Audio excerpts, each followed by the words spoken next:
Le goût d'entreprendre. Une émission proposée par Paul Barraud en partenariat avec la Caisse d'épargne, la banque des entreprises et des professionnels de Midi-Pyrénées. Améliorer les réseaux d'information des entreprises. Voilà la mission de Partitio. C'est une société qui utilise le principe du temps partagé. Mais quels sont ses services ? Quel est ce temps partagé ? Comment Partitio a su s'implanter sur Toulouse et surtout avec quelle valeur ? Tous les détails maintenant avec mon invité, son président Alain Ayala. Alain Ayala, bonjour. Bonjour. Bienvenue sur Radio Présence, donc votre société Partitio, un peu d'histoire. Elle existe depuis 10 ans, elle a été fondée en 2003. Et avant que vous nous expliquiez un peu le travail de votre entreprise, j'aimerais revenir un petit peu sur ses origines. Donc, sur vous, vous avez 44 ans, vous êtes diplômé d'une école d'ingénieur en informatique. Et jusqu'au début des années 2000, votre carrière a évolué d'abord, je vais citer TAT Express, c'est du transport industriel, dans laquelle vous avez forgé un réseau ici à Toulouse. Et puis vous êtes passé aussi chez Syris, c'est une ancienne société de télécom qui n'existe plus maintenant. Mais au fil du temps, votre désir, c'est de vous lancer dans votre propre entreprise, d'être votre propre patron. Et ça devient de plus en plus important. Et fin 2002, l'idée Partitio tombe un peu sur la table. Mais elle tombe de façon originale parce que c'est, apparemment, au moment où vous avez eu l'idée, vous étiez sur une moto. Est-ce que c'est vrai ? Oui, tout à fait. Donc en fait, donc je pratique l'enduro en tant que loisir. Alors juste l'enduro, c'est quoi ? L'enduro, c'est de la moto tout-terrain et contrairement au cross qui se fait sur circuit fermé, l'enduro se fait en fait en se baladant dans les chemins. Dans la campagne ? Voilà, dans la campagne. Et donc j'étais à un stage d'enduro et je croise une personne qui allait devenir mon associé qui s'appelait Émeric Guérard de La Tour. Et donc lors d'une discussion, il me dit tiens, j'ai une idée. Si on faisait du temps partagé sur de l'informatique. Je lui dis pourquoi pas, ça tombe bien, Syris est en train de se faire racheter par T-Systems qui se fait racheter par Deutsche Telekom, enfin je me souviens plus, c'était la grande époque des rachats, racheté, oui. Voilà, tout à fait, et c'était un peu une opportunité de partir pour moi et de créer, c'était en fait voilà la concordance d'événements qui ont fait que Partitio est né. Oui, parce que vous vouliez partir, être autonome. Mais qu'est-ce que, sur le moment, c'est cette personne, Émeric Guérard, qui a été pendant un temps votre associé, maintenant qu'il ne l'est plus, il ne fait plus partie de Partitio.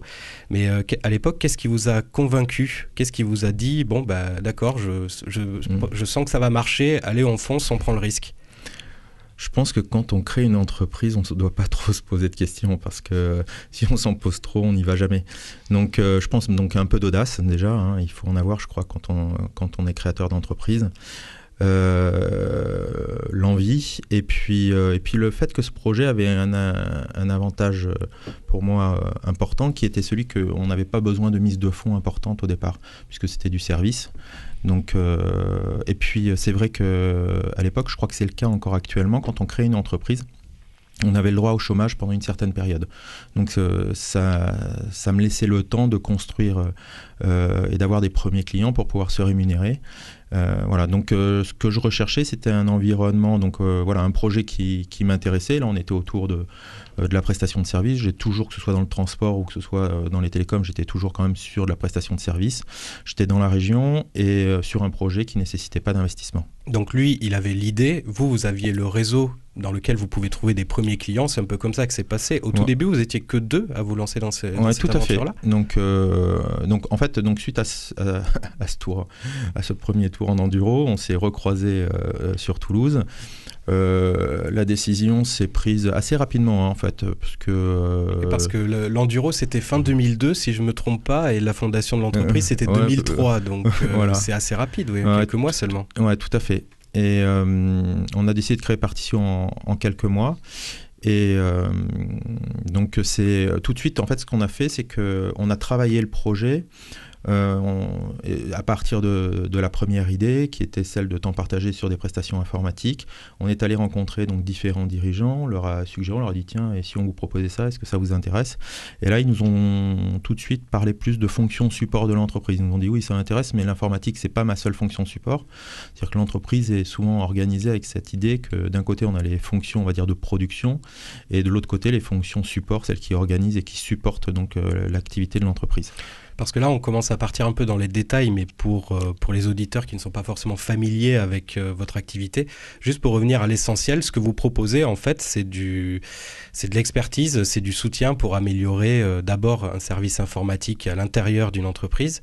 Mais il n'y a pas que ça, il n'y a pas que l'informatique. Après, il y a énormément de choses qui se sont développées autour. En fait, on va partir du système d'information de l'entreprise. C'est de dire que vous partez dans une société, une PME, ou voire plus gros, il y a énormément d'informations qui circulent entre les services.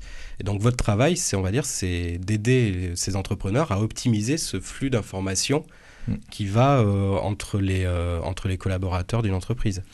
C'est un peu ça. Oui, alors aujourd'hui, très clairement, donc, le métier de Particio se construit à la croisée des chemins entre technologie, flux d'informations et organisation.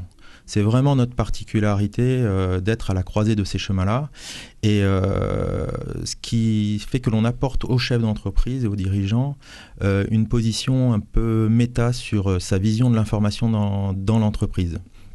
Nous croyons chez Particio qu'aujourd'hui, une entreprise qui fait bien son travail, on va partir de ce principe-là, puisque sinon elle a peu de chances de survivre longtemps, tout à fait. Va se différencier sur son marché, non plus sur sa capacité justement à, on va dire entre guillemets, à créer de l'information à forte valeur ajoutée, mais plus sur sa capacité à gérer cette information. Nous croyons que dans les entreprises, aujourd'hui, le dirigeant est face à une problématique qui est justement cette masse d'informations qui ne cesse d'augmenter de manière exponentielle et donc qui crée en fait des problématiques d'organisation. Il n'y a qu'à voir aujourd'hui, je pense que même les auditeurs qui ne sont pas dirigeants et qui travaillent dans les entreprises, le temps qu'on passe chaque jour à trier des mails. Oui, ça c'est l'exemple vraiment... faire de la manutention de mails. Oui, c'est donc, voilà. Oui, on peut prendre cette image-là. Il y a trop d'emails qui arrivent dans notre boîte et du coup, ça devient un désordre. Et alors, en reprenant cet exemple de mail, donc on va prendre un mail, il y a une information et qu'est-ce qu'on fait? Cette information, souvent, on la cloisonne. On va créer son répertoire sur sa boîte locale, on va la cloisonner parce qu'on a peur de la perdre un jour si on en a besoin. Donc ça, c'est responsable comme démarche à titre individuel. Par contre, au sein de l'entreprise, cette information, si quelqu'un en a besoin à un moment donné ou si elle doit rentrer dans une chaîne de valeur, il est très difficile de la faire rentrer de manière structurée, de la piloter. Donc le métier de Particio, pour y arriver, donc s'articule autour de 3 pôles d'expertise. Le premier pôle, c'est, on va dire, l'infrastructure, système et réseau, et auquel on a également on a ajouté une brique de développement applicatif, surtout sur l'aspect mobile. Donc là, on va piloter vraiment l'infrastructure qui est le squelette un peu de la structure de l'information numérique. Ensuite, on va travailler avec le dirigeant sur l'organisation. Donc là, c'est le pôle qu'on appelle le pôle qualité, sécurité, environnement. Donc là, on va travailler sur la conformité interne, ce qu'on appelle, et la conformité réglementaire. La conformité réglementaire, c'est être conforme donc avec la loi. Par exemple, si la loi vous dit que vous devez faire le document unique, pour prendre un exemple simple touchant à la sécurité, le document unique, c'est ni plus ni moins que de lister l'ensemble des risques dans un métier, d'organiser après des plans d'action pour gérer ces risques-là. Donc là, on va toucher à l'organisation. Et le troisième pôle qui va venir en fait se rapprocher des deux autres et apporter cette valeur complète à l'entreprise, c'est que quand c'est donc un pôle qu'on appelle ECM, alors l'ECM c'est un terme un peu barbare qui définit une stratégie qui veut dire Enterprise Content Management, et donc c'est la gestion de contenu pour entreprise. Plus communément, on entend souvent parler de GED, donc de gestion électronique de documents, mais la gestion électronique des documents n'est qu'une petite partie d'une vraie stratégie de gestion de contenu. Et donc là, on va pouvoir dématérialiser l'ensemble des processus, mais également l'ensemble de l'information. Donc l'ensemble de l'information autour d'une base de données unique qui va être disponible grâce à des processus structurés ou grâce à des interfaçages, que ce soit sur les applications métiers. Donc typiquement, si je prends une personne qui aurait un logiciel de comptabilité, un ERP, un logiciel métier, on appelle ça comme on veut, qui a accès en fait à sa comptabilité client. Aujourd'hui, s'il a envie de savoir le contrat du client, où est-ce qu'il en est, ses avenants, est-ce qu'il y a des données particulières, il va aller chercher soit dans un CRM certaines informations, soit dans l'ensemble du réseau de fichiers de l'entreprise. Il n'aura pas forcément les mails, donc c'est assez compliqué. Là, d'un simple clic, il va cliquer sur le code client. Il aura accès à toutes les informations nécessaires. Exactement. On va pointer sur la base de données, donc on ne va pas rajouter une interface. On va s'arranger pour que l'information vienne à lui au moment où il en a besoin. Et ça a l'air, dans l'idée de ce structure d'information, quel temps de travail ça prend? Parce qu'on revient sur l'idée du temps partagé. Donc vous, maintenant, vous êtes une trentaine de salariés à Partitio. Donc chacun de vos collaborateurs travaille avec d'autres clients. Et d'ailleurs, il y a des clients qui sont quand même assez remarquables. Au fil des années, vous avez pu vous faire des noms autour. Je vais citer quelques clients que vous avez. Il y a Chaussures du Château. Alors, il y a Thales, il y a La Forêt, donc le réseau d'agences immobilières, IBM, et même Ferrari et Toulouse FM, nos confrères une de nos radios concurrentes. Mais dans l'idée, comment marche cette notion de temps partagé en fait? Donc concrètement, ce sont vos collaborateurs qui prennent un dossier, deux dossiers, plusieurs dossiers, qui va aller directement dans les entreprises et qui va rentrer au cœur donc des données de cette entreprise cliente.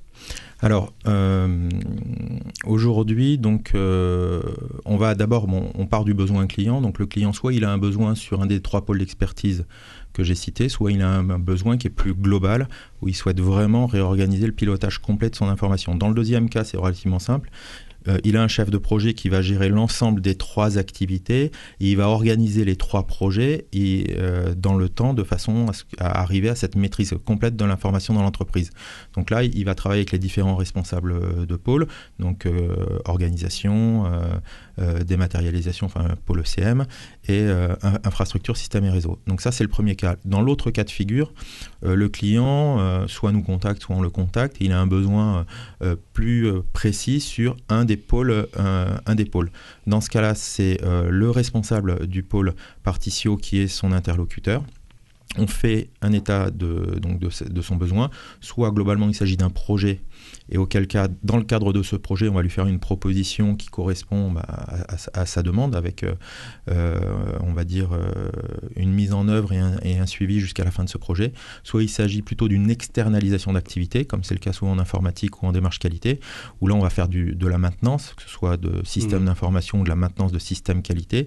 Et là, dans ce cas-là, c'est effectivement une équipe qui lui est déléguée, avec différents niveaux de compétences. Ça va de l'ingénieur, de l'auditeur, du consultant fonctionnel. Et en fait, ça va être un peu au cas par cas, c'est par rapport aux besoins et à la nature du client, on va dire, qui va venir chez vous et qui va demander une aide, et puis vous adaptez en fonction. Alors, c'est à la fois au cas par cas, mais c'est également très industrialisé aujourd'hui parce que même si c'est très personnalisé, la particularité de Partitio, c'est aussi de combiner les meilleures technologies du marché pour proposer les meilleures solutions. Donc on ne combine pas à chaque fois toutes les meilleures technos pour proposer la meilleure solution au client. Donc il y a 3 ans, quand j'ai réorganisé un peu l'entreprise, j'ai créé un pôle innovation. Et donc, le responsable innovation travaille avec les différents responsables de pôle. Il a vocation systématiquement à revenir sur les dernières technos pour voir... De mettre à jour un peu, exactement. Un peu tout ça. Et quelles sont les meilleures technologies ou quelles sont les meilleures méthodes à mettre en place dans les entreprises. Donc ça, c'est leur activité, entre guillemets, aussi au quotidien, en plus de gérer la production. Et donc, quand on combine plusieurs technologies, on arrive avec des solutions clés en main. Si je prends par exemple l'infogérance informatique pour les PME, on a 3 niveaux. Donc, le premier niveau, ça va être de la supervision. Donc, la supervision, qu'est-ce que c'est? C'est on met simplement des agents sur les serveurs, sur le réseau du client. Ces agents remontent des informations en temps réel sur des serveurs qui sont sur le cloud, donc qui sont des serveurs en fait sur Internet. Voilà, sur hébergés, donc c'est un cloud privé, donc sécurisé. Et donc à la moindre défaillance du système d'information, nous on reçoit les alertes. Le deuxième niveau, c'est le traitement de ces alertes en mode proactif, où là on va directement corriger l'alerte. Et le troisième niveau, c'est le traitement des alertes et le pilotage de l'infrastructure système et réseau.